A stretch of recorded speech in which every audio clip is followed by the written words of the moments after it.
Happy Crockin Monday, y'all. So this week, we'll be doing our video a little backwards. We're going to be giving you some final product, and then we're going to be showing you the recipe we made. The reason we're doing it backward is we're doing some Crockin comparisons. For the video, we're going to be showing you Cheddar Mac, which is a submission for the cookbook. But you can also find 2 more experiments down below the recipe. Keep looking, and you can see some pictures of some other experiments we've done. So we took 3 slow cookers, all doing the Cheddar Mac. We have the GE, Crock-Pot brand, and a Hamilton Beach. Now the GE is a little bigger, so I did the full recipe in it, and in both of these I did half a recipe. Split it between the 2.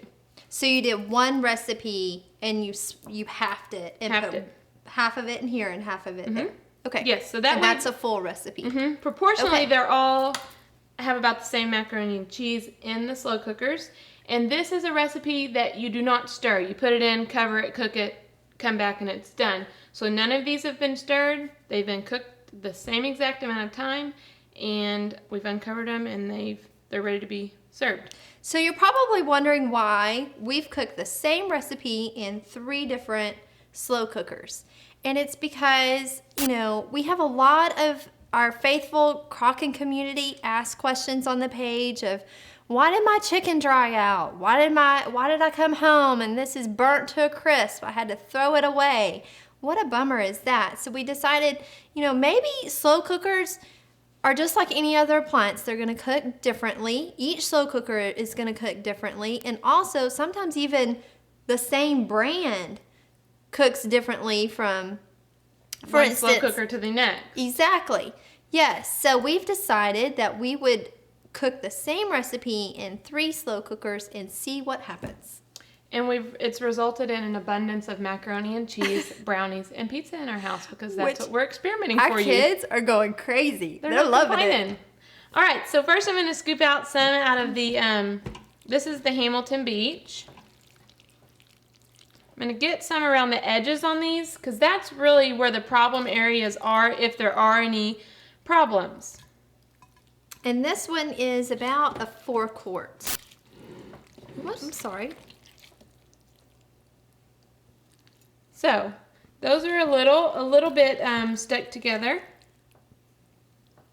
And already, I should have showed you before I dug some out, on the ceramics you can tell that there is some cheese dried and crusted on both of these. And on the GE you can probably see that it looks like a lot like where oil separates from water, and looks like it's going to be a pretty easy cleanup. So the edges were a little stuck together on this in places.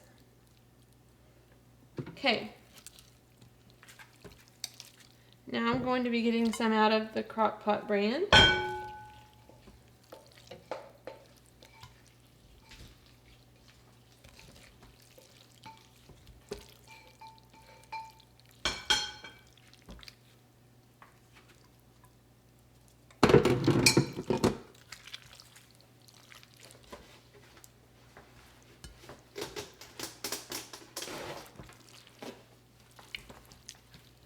And I did this on the low end of the cook time on these. So remember that when cooking these, that I did use the lower end of the cook time.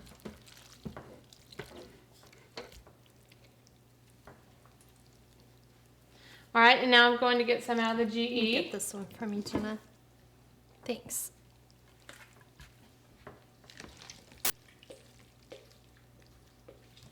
Whoops, I'm making a mess.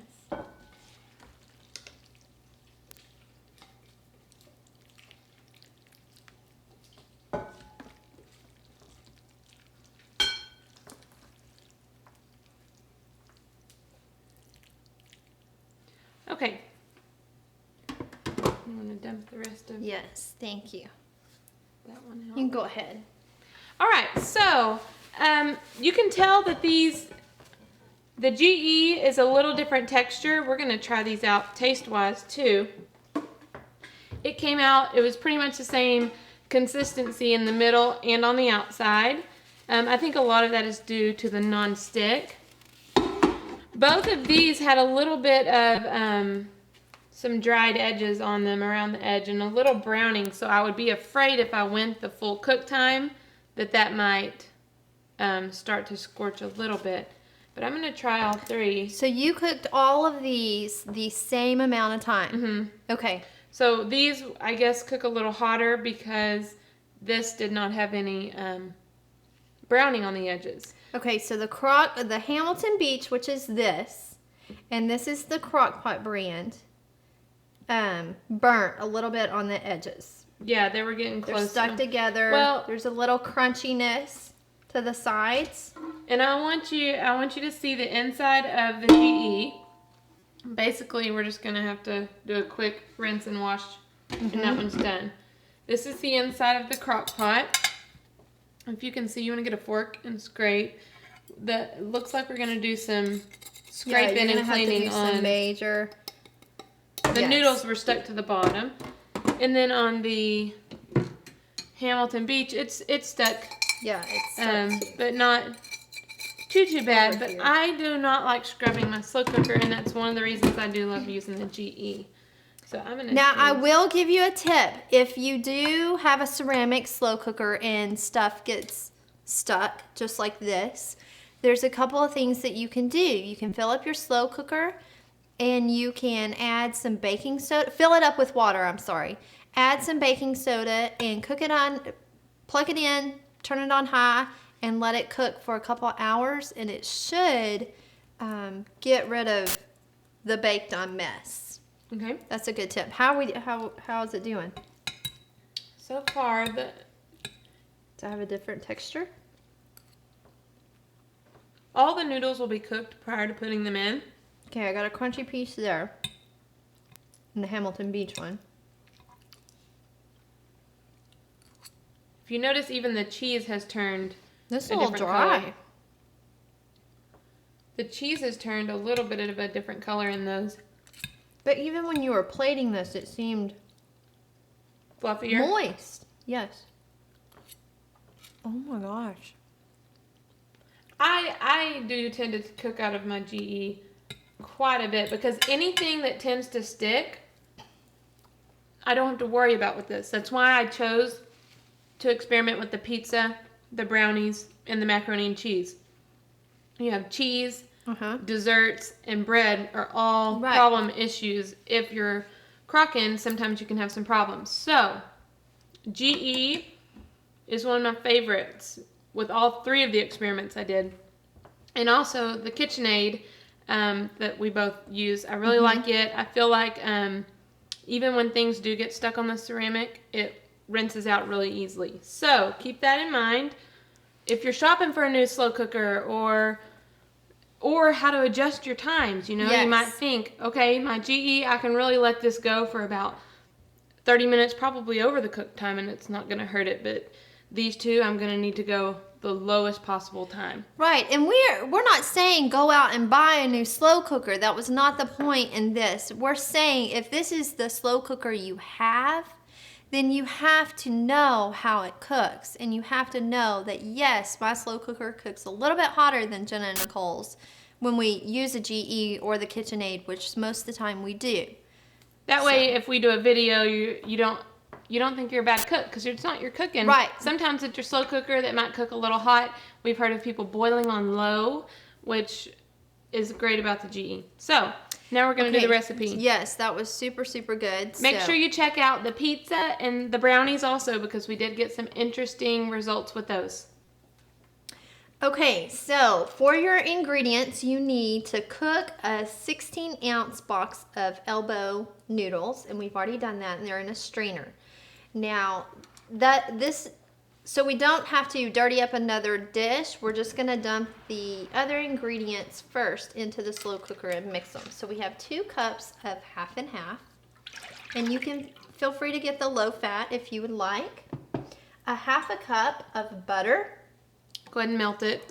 Yes, sorry about that. 4 cups of cheddar cheese, shredded cheddar cheese. Another area that you can go low fat on if you want. And then 1 can of cheese soup. Now, you can use whatever kind of cheese soup you would like. We're doing a Fiesta blend right now, but we've done nacho, whatever you can find, whatever's on sale, whatever you have in your pantry. There's 3 or 4 different types of cheese soup that you can choose from.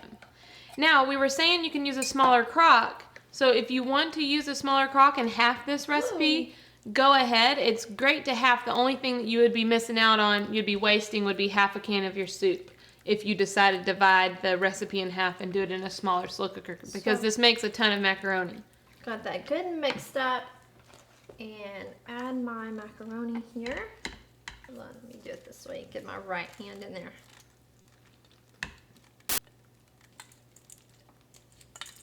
Sticky noodles. This recipe is very, very, very simple, and it makes a ton. I made this when I was going out of town here a while back. We had a book signing, so I was traveling, and made a big batch of it, and my husband, it was like his go-to. You know, he threw it with all of the meals with the kids, and he didn't have to worry about a side dish. Okay, so when this is good and mixed, you're just going to cover this and cook it on low for about 2.5 hours. And with the GE or with any programmable, auto switch to warm after those hours, and it gives you a little bit more time. But this is a great side dish, like Jenna said, to take to a potluck, family reunion, whatever it is that you're going to. Or to serve it as a main dish for your kiddos and add little smokies or hamburger meat, anything like that.